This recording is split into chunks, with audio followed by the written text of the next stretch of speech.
candelabro, como hay quien dice. El candelero es en el punto de mira.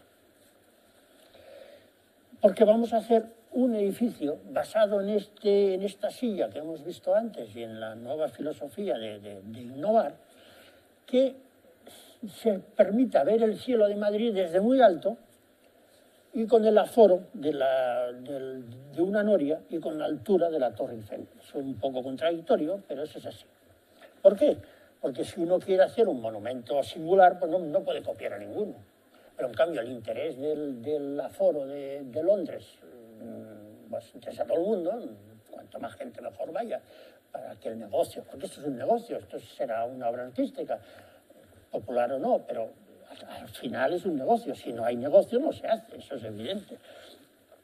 Entonces partimos de la silla Madrid, la mecedora Washington, ya se quedaron en su sitio. La silla Madrid tiene esa particularidad, que ya hemos dicho que no hay una línea recta entre parte superior e inferior. Esta elipse resulta que si lo miras, si lo claváramos en el suelo, con un poco de ángulo, esta vertical no coincide con el arranque.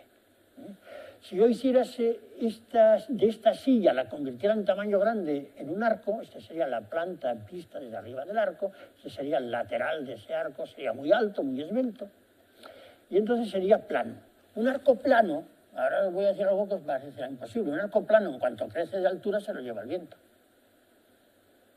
Pero nosotros vamos a hacer un arco que no se lo va a llevar el viento.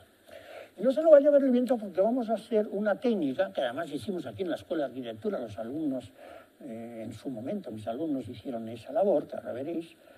Si yo coloco bloques, en este caso eran bloques de Eaton, de 60 centímetros, para Madrid lo planteamos con bloques estándar de un container, o sea, de 12 metros por 3 por 3, pues si yo coloco un bloque y lo giro un poco, entonces la planta, que era recta, me gira un poco en el espacio.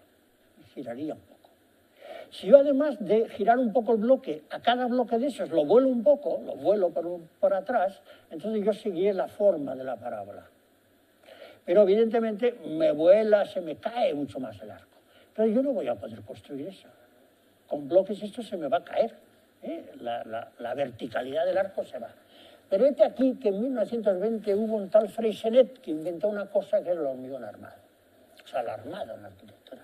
Cosa que en este caso anterior, de las escuelas, del Colegio de las Teresianas de Gaudí, pues no se pudo hacer, ni siquiera soñar. Pensemos en Gaudí si viera ahora cómo acaba en su Sagrada Familia con una tecnología que jamás hubiera soñado. Él podía hacer una parábola volando los ladrillitos hasta conformar todo ello, incluso a lo mejor unos ladrillos arriba para remate. Y podía hacer volar los ladrillos, que es esto, o girarlos, y entonces si los giras te sale un pilar salomónico. Pero ninguna de las dos cosas las puede hacer a la vez, porque si yo hago esto, se me caería el arco, como hemos visto antes formalmente. Claro que, curiosamente, adquiere una fuerza que no conocíamos. Yo puedo dibujar en un papel la forma del arco.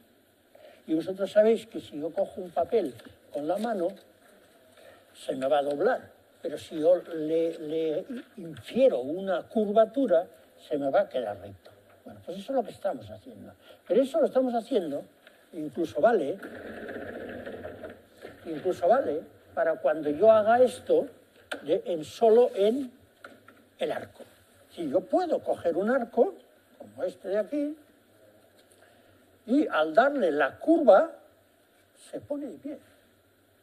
Es decir, una estructura que tiene décimas de milímetro o 1 milímetro lo máximo, si fuera una cartulina gruesa, que no es tan gruesa, adquiere rigidez por su forma.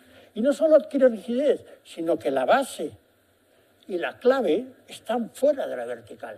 Es decir, cuando aparentemente se cae, resulta que no se va a caer. ¿Por qué? Porque aquí hay una capacidad de atracción, una tensión interna que la vamos a meter dentro de esos bloques.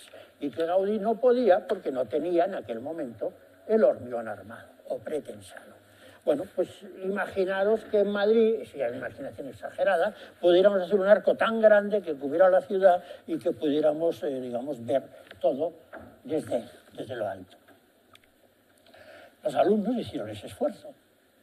Lo que pasa es que tuvieron miedo. Y yo hice bien en que acepté que tuvieran miedo. Dijeron, oye, un arco, aunque esté pretensado, igual se cae. ¿Por qué no ponemos dos? Bueno, pues vale, vamos a aceptar dos.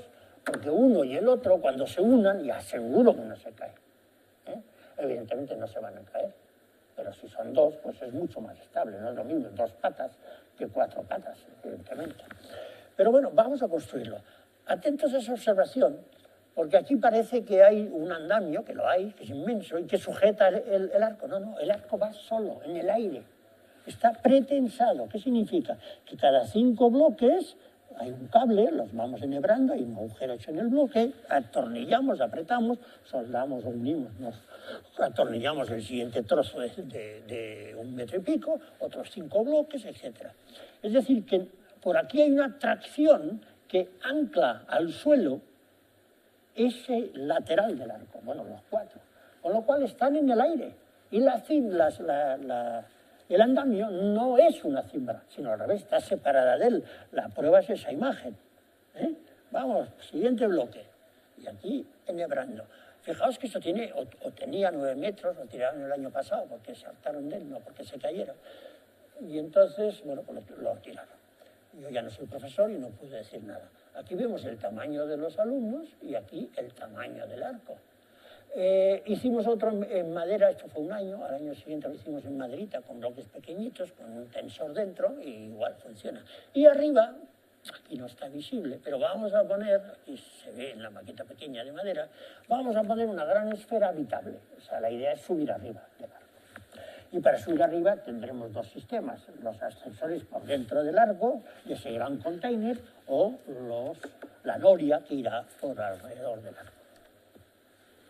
Bueno, aquí tenemos la idea o la realidad de que el arco son 2 formas distintas. El arco frontal es parabólico, porque vuelan los ladrillitos, como os dije, aparte de girar todos. Aquí miran los bloques hacia nosotros, aquí están paralelos a nosotros. Luego han girado 90 grados, 1 grado cada, o sea, 90 piezas con 1 grado cada una, te llegas hasta ahí. Claro que si las piezas son de 3 metros, pues 9 por 3, 27, 270 metros de altura ya. ¿De acuerdo? Con lo cual, fijaos la capacidad que tenemos. Y cada una de estas 4 o 5 piezas van atadas con ese tirante, que al final es un tirante continuo, pero que se va haciendo por partes. Y fijaos que el alzado frontal es un arco, que es lo novedoso, lo bonito, que es aquí el arco, y el alzado lateral es como casi recto. Digamos que hemos dado predominio a la forma artística del arco, pero la otra es casi recta. Y aquí, de verdad, cuando ya tenga 270 metros o 300, habrá a los tercios de altura una pasarela que conecte una pata con otra en los laterales a efectos de incendios o de poner un restaurante en medio o de vistas o de lo que sea. Bien, pues ese es el arco alabeado que hemos patentado también como arco. Entonces la siguiente imagen, si no, un poco más adelante. Esa imagen explica, quizá habéis jugado alguna vez con esto, es una jirafa que tiene una goma interior que cuando apretáis, hay un muelle ahí debajo, pero cuando apretáis pierde tensión la goma y la jirafa se desploma, digamos que desaparece o muere.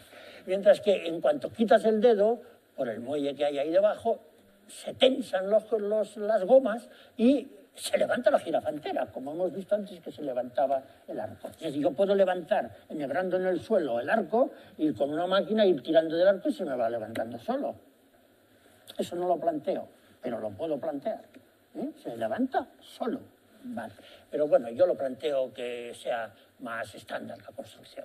Aunque con un solo módulo yo construyo un arco infinitamente inmenso, ¿no? Grande. Bueno, pues ahí está la patente invención, arco que adquiere mayor inercia por su labio espacial, construido girando 90 grados los novelas, dos y los arranques en los sentidos opuestos, respecto a las novelas del frente de la clave 2', etcétera, etcétera, etcétera. Pues ya está, otro invento que hemos hablado, ¿vale? Vamos al siguiente. Bueno, esto evidentemente vamos ahora a plantearlo para Madrid. En Madrid hay una circunstancia que hemos dicho antes, que es la calle Alcalá, que es esta. Esto es Cibeles, Puerta Alcalá, Plaza Mayor, perdón, Puerta del Sol.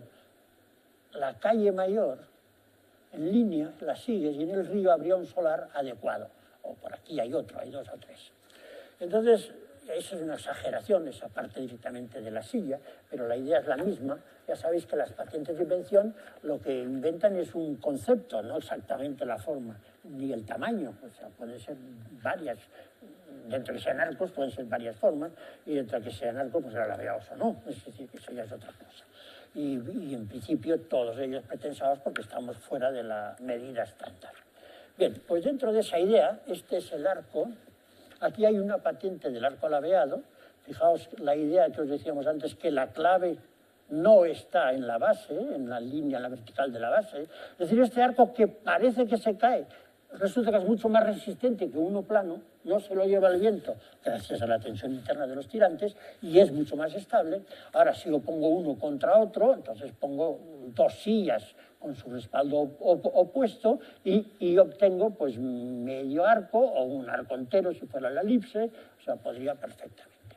Entonces, ese arco tiene ya a nivel constructivo para un edificio, pues módulos de container, pero digamos reforzados en las esquinas, donde caben en vez de un tirante por el centro, lógicamente por el centro hay una escalera y hay 2 ascensores, uno en cada esquina que no he dibujado, y hay 4 tirantes, uno en cada esquina de esos perfiles que hay aquí.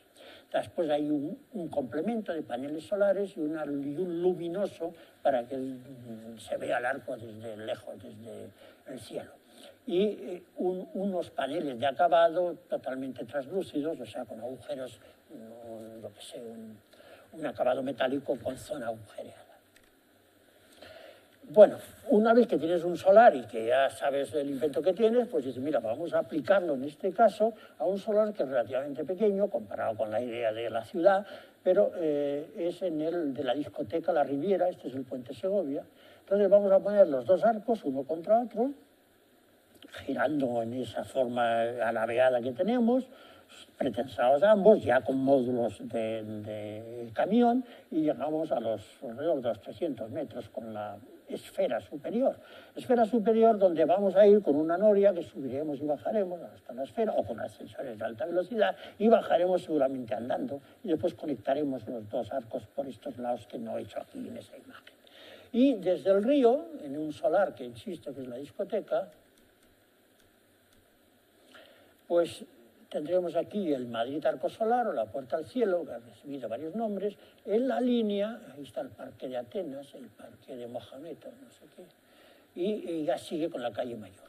Y podríamos hacer un edificio de la altura equivalente al viaducto de Bailén para tener un paseo de bicicletas, bajando por aquí y ahora bajando en un jardín babilónico hasta el río y tener un centro comercial metido dentro de eso. Bueno, estas son suposiciones, pero lo importante, que es el objetivo, es hacer en el río una noria que tenga la altura de la Torre Eiffel. ¿Por qué? Porque quiero ver la muralla, la calle Mayor, la Puerta del Sol, la calle Alcalá, la Puerta Alcalá, etc.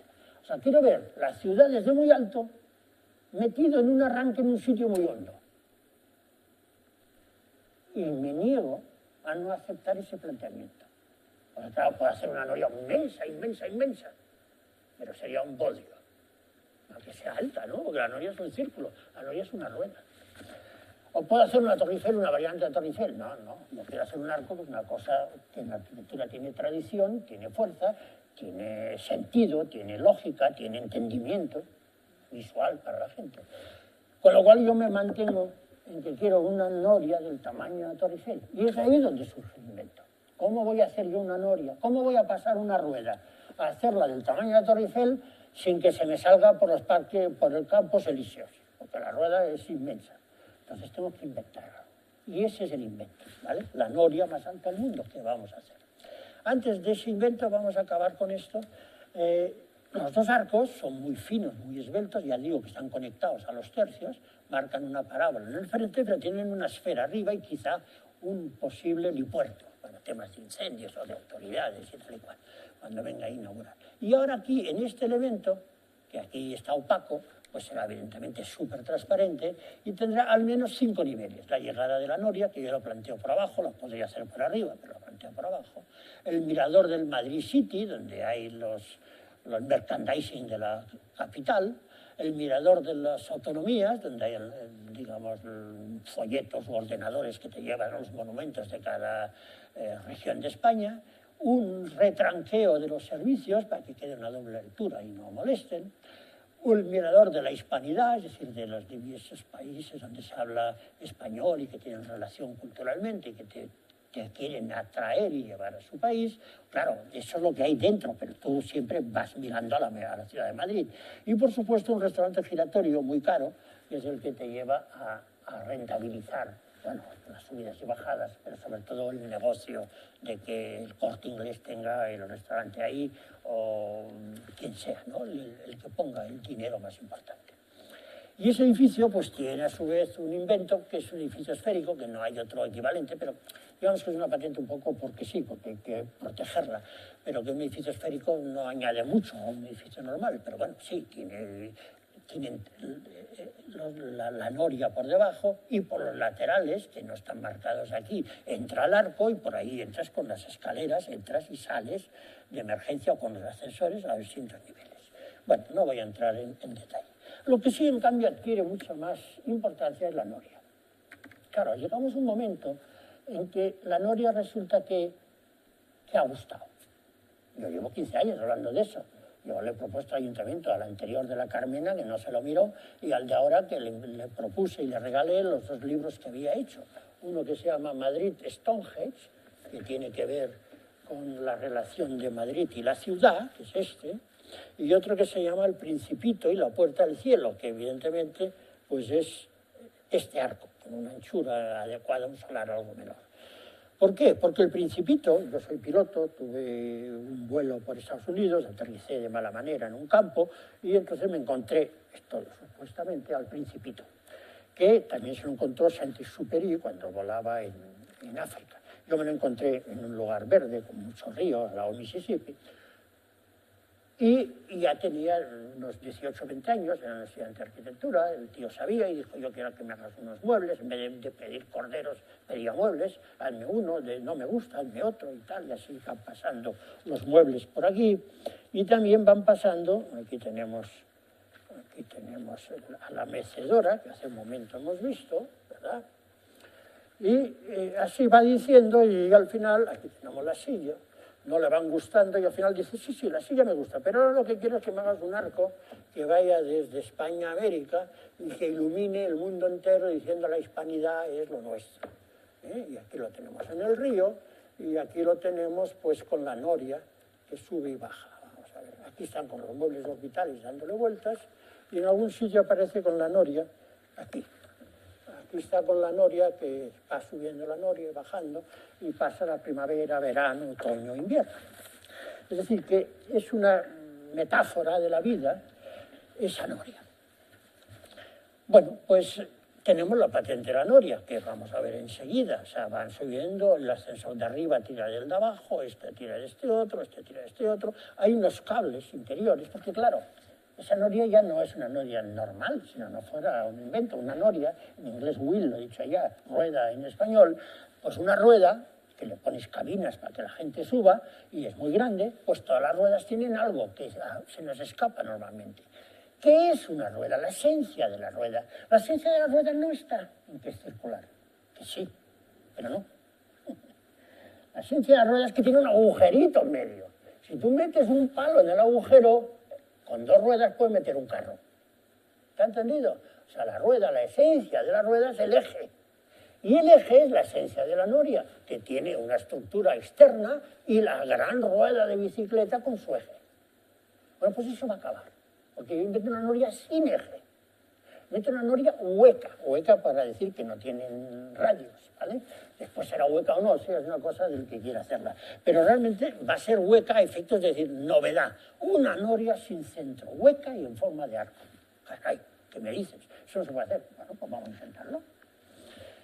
Y después también hay unos ascensores que si van por esa noria, pues a lo mejor se agarran por la izquierda, después se agarran por la derecha, después por arriba, después por abajo. Por lo tanto, son unas cabinas esféricas que tienen los 3 ejes de giro que permiten que la persona siempre esté vertical o sentada, como quiera, sin que le varíe su situación respecto de la del anclaje o del giro por la noria. Porque ahora, la otra cosa importante de esa noria es que no tiene estructura interior, pero la tiene que tener exterior. Es decir, la estructura es el arco. Que el arco es de esa forma, alabeado, que no es alabeado, que es recto, que es de patas gordas, delgadas, que son 4, que son 2, esto ya es secundario, la patente ya está hecha. La noria es el arco, punto. Y esa es la clave del invento. Aquí la tenéis, resumen, noria hueca en forma de arco. Toma ya. Ya todo el que quiera hacer una noria que no sea circular ya está pillado. Evidentemente el arco, después por ahí, en las reivindicaciones, puede ser elíptico, parabólico, alabeado, no sé qué, de material de un tipo, de material de otro, etc. Porque la esencia es que hemos pasado de un círculo a un arco. Es como un absurdo decir, bueno, ¿cómo puede funcionar esto? Bueno, porque tiene otro tipo de funcionamiento, pero en el fondo es el mismo. Subes y bajas a las personas. Yo lo muestro con esa imagen que vais a ver ahora, con esa imagen tan divertida. Que yo les digo a los alumnos, mira, he venido en bicicleta y como no me fío de que se lleven la bicicleta, pues me he llevado la cámara. Así no se me pueden llevar la bicicleta. Claro, eso no cuela, no cuela. Y entonces dicen, no, esto es una mentira. Tú me has traído esto porque tú me vas a explicar que yo esto es lo mismo, pero tiene una forma distinta.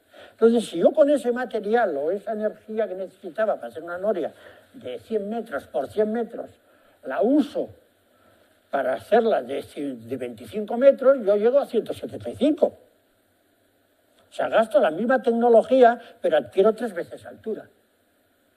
Claro, es otro tipo de noria.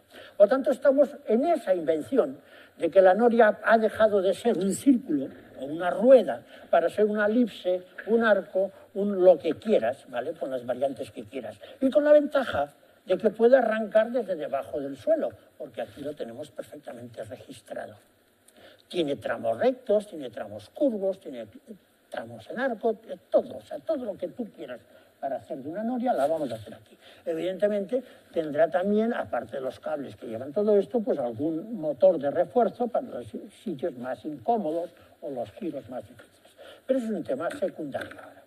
Por tanto, ya hemos visto la noria y ya teóricamente habríamos acabado la presentación. Pero a mí me gusta hacer un pelín de añadido, porque esto permitirá entender dónde estamos. Y es una referencia a Madrid. Madrid, o sea, vamos a ver, mi cabezonería descubre una noria por querer hacer Madrid mejor que Londres y mejor que París. Y sale una noria distinta.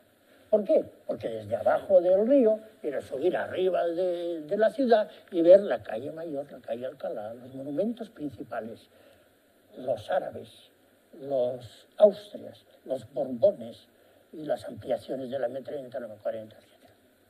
Es que eso es fantástico. O sea, resulta que hay un punto en que se puede hacer. Madrid está, digamos, secuencialmente evolucionada constructivamente. Ese es un cuadro antiguo de la ciudad, donde esta es la Puerta a la Vega, o sea, donde, digamos, había el alcázar antes, no el Palacio Real, había un alcázar árabe. Y había una puerta hacia el río, la Puerta de la Vega. Al otro lado de esa zona amurallada, que era la Almudena, es ciudad en árabe, había la Puerta de la Almudena, que después cambió a Santa María. Insisto, ¿por qué? Porque hubo una conquista, ¿no? Entonces, la de la Vega, que es la Vega del río Manzanares, la de la Almudena o ciudad cerrada, amurallada, que después pasa a Santa María. Después se amplía el recinto a la Puerta de Guadalajara, porque por aquí el camino es hacia Guadalajara, aunque también es hacia Alcalá, y después la Puerta del Sol. Y seguimos ahora, y ahora aparece la Puerta de Alcalá. ¿Por qué? Pues porque la religión de los árabes, de Guadalajara, nombre árabe, a Alcalá, nombre ya, digamos, de otra cultura y de otra religión. Bueno, pues eso está en línea. Y eso solo hay que verlo. Y para verlo solo hay que elevarse. Hombre, podemos tener un globo aerostático, subir y bajar a las personas de 20 en 20. Bueno, creo que no es el objeto. Visto en el parcelario de Madrid, pues aquí hay la discoteca y junto a la discoteca hay un otro solar vacío y es un sitio ideal. También otros sitios aquí, antes del Puente Segovia, que hay una glorieta, aquí también podría ser, también están en el mismo eje del Parque de Atenas y la Cuesta de la Vega. Y si vemos antiguamente, pues aquí pondríamos el arco, la Puerta de la Vega, la Puerta de Santa María o de la Almudena, la Puerta de Guadalajara, la Puerta de Alcalá, perdón, de la Puerta del Sol, de la que no queda nada, pero os queda su nombre, la Plaza de la Puerta del Sol, y ahora los Cibeles y la Puerta de Alcalá. Fijaos que hay aquí una calle que se llama Calle Mira el Sol, y que tiene exactamente la misma orientación que la calle Alcalá, con el ensanchamiento de la Puerta del Sol. Bueno, en el momento en que se hizo esta calle, en el rastro, seguía pendiente, aunque no estuviera la Puerta del Sol, que duró apenas 70 años, en tiempos de Felipe II y de Carlos V y Felipe II, pues la sensación de que miras al sol, lo pone aquí claramente, o vas a ver el sol en la puerta, eso es lo que aparece. Entonces aquí aparece un juego, digamos, lingüístico. ¿Será la plaza de la Puerta del Sol o será la plaza de la puesta de sol? A lo mejor ha habido un toponimio ahí que ha variado.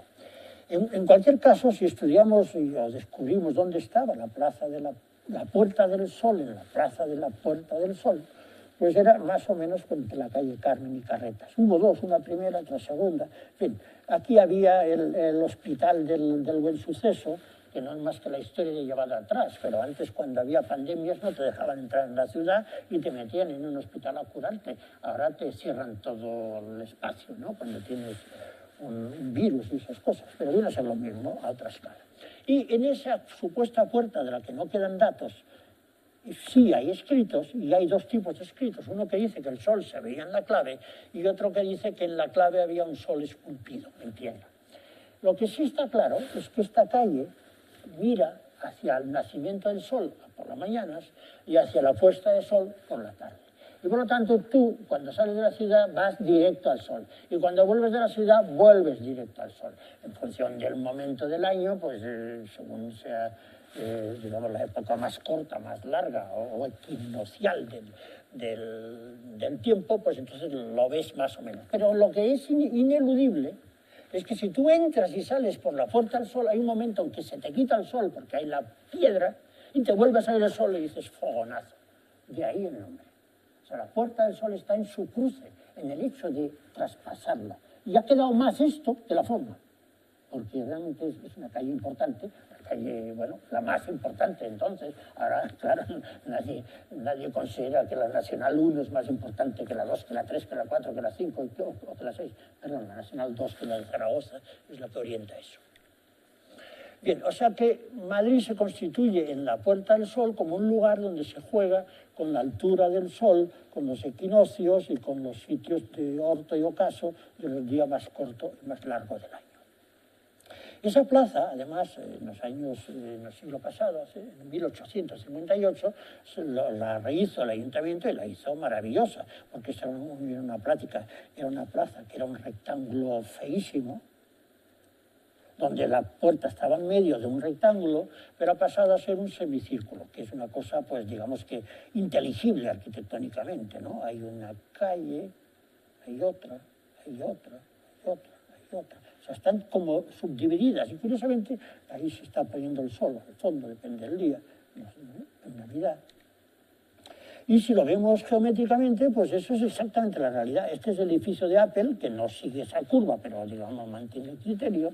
Este es la chocolatería o la repostería que hay ahí, en Mallorca, y esto es exacto a las casas.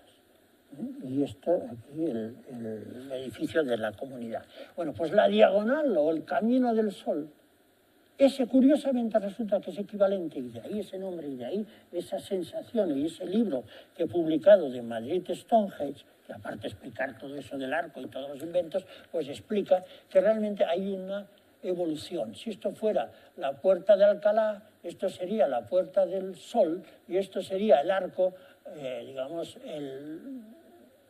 trilito más elevado de lo que llaman la herradura, que son unos más elevados interiores a la circular. Porque eso marca el día más largo del año, por tanto las cosechas, etc. Es decir, que Madrid, aunque no lo sepamos, ha sido, ignorándolo, pero marcado en la toponimia, la plaza con la Puerta del Sol, que te marcaba indirectamente el día más largo, el más corto, o más largo, más corto, según el ángulo, porque hay calles para los dos lados, y había un óculo que ha desaparecido, que es donde se producía ese efecto luminoso singular que tanta fuerza tiene en la tradición, en la cultura, digamos, cuando eres, digamos, no hay ciudades y hay campos sobre todo, y empezamos con la agricultura y empezamos a convivir, ¿no? O sea, el juego astronómico con el sol, el dios, en fin, las cosechas, la vida, todo esto. Y esto hoy día lo podemos ver, solo falta rehacerlo. ¿Cómo hay que rehacerlo? Mira, en la Puerta de Alcalá lo volvemos a tener. Si en determinados días del año la Puerta de Alcalá, es verdad, cuando vino el Papa, que vino hace como 4 años, ya no sé, era el Papa anterior creo, no el que se ha muerto, sino el anterior vino, y oye, vino a las 6 de la tarde, aquí entrando, y oye, un solazo, una sensación, o sea, para las posibilidades mediáticas de difusión, o sea, la vista de esta calle en los momentos solares es ideal. Y si además tuviéramos ahí un mirador para poder verlo, donde además se poniera el sol por dentro, ya sería, digamos, sacarle mucho partido al efecto solar. Por otra parte, establecido, el año pasado escribí un artículo de la Sagrada Familia, la Puerta del Sol, estableciendo una comparación entre el hito, digamos, cultural de Barcelona, religioso, a ese hito que sería en Madrid, que sería, pues no religioso, pero que más o menos captaría a la misma gente que capta Barcelona, que sí sería un hito mundial. Y que parte, quieras que no, de las formas parabólicas o estiradas o optimizadas de Gaudí. Con la diferencia de que, evidentemente, yo estoy hablando de 80 metros o 100, según el lado que mires, las dos conexiones que dije que no tenía dibujadas antes, y esta es a la misma escala, la planta del edificio, que es un poco rara porque es curva, las conexiones, y la altura de la Torre Eiffel en la misma escala, o sea que digamos que la Torre Eiffel llegaría a menos de la mitad. Son 175 metros, 174,5 la torre, la Sagrada Familia, y nosotros pretendemos llegar a los 270 más la esfera, hacia los 300 metros, porque la Torre Eiffel tiene 311. Y entonces yo lo he catalogado como 315, por decir un número, para aquello de que hay que ser más grande, si no, no ganas un récord, ¿no? Entonces, visto respecto a Madrid, evidentemente, tenemos los monumentos, tenemos aquí lo que llamaba primero Madrid Arco Solar, aunque después le hemos llamado Puerta del Cielo, que tiene más relación con la historia de Madrid, pues aunque es un poco más alto que las torres, estamos diciendo que va a ser igual que la Torre Eiffel, aunque es un poco más alto que las torres, no es más alto en la ciudad, porque la ciudad baja unos 50 metros en esos 3 kilómetros que hay desde la Plaza Castilla hasta la zona donde se va a colocar el arco. Por lo tanto, digamos que tiene la misma altura, o sea, el skyline es equivalente. Y aquí tenemos la conclusión. El invento de la noria hueca en arco se ha ofrecido al ayuntamiento durante 15 años, mientras se demostraba su interés publicando Madrid Stonehenge y el Principito y la Puerta del Cielo. O sea, un libro como técnico y otro libro como filosófico, ¿no? Afortunadamente, inversores extranjeros han visto el potencial de poder hacer siempre la noria más alta del mundo, apoyándose en esta patente de la UPM. Bueno, apoyándose es un decir, porque que yo sepa no la han contemplado, y claro, la tienen que contemplar, porque evidentemente lo que hacen es similar. Inevitablemente, entonces, estamos obligados a establecer un litigio que, con seguridad, ganará la Universidad Politécnica de Madrid, dado los antecedentes demostrados de su invención, de su divulgación y de su propiedad intelectual, porque aquí cabe la duda. El arco es un invento, pero a su vez es un proyecto, son dos cosas distintas, una posterior a la otra. El proyecto se basa en una silla, o la silla se basa en un arco, o al revés, todo está relacionado, pero el proyecto en sí es un proyecto. Y como tal proyecto tiene propiedad intelectual, y esa propiedad intelectual le corresponde en este caso al arquitecto, que soy yo. Y no tiene nada que ver, o mejor dicho, es un plus frente a las propiedades de la patente invención, que es un tema comercial. Pero si alguien se mete en ese tema comercial y además copia la forma, y más o menos podemos decir que la copia supuestamente es empreñarido de lo que se ha planteado en el Madrid-Río, en fin, que no, el Madrid-Río lo planteo yo, en el Parque Tierno Galván, de hacer una noria muy alta, para tal y cual, pues esta noria, en fin, me tiene que llamar, o nos tenemos que poner de acuerdo. Porque además no solo es eso, sino que resulta que pasamos de esa noria de Madrid, que la hagan o no, la están vendiendo al mismo tiempo para Marruecos, para Arabia Saudí o para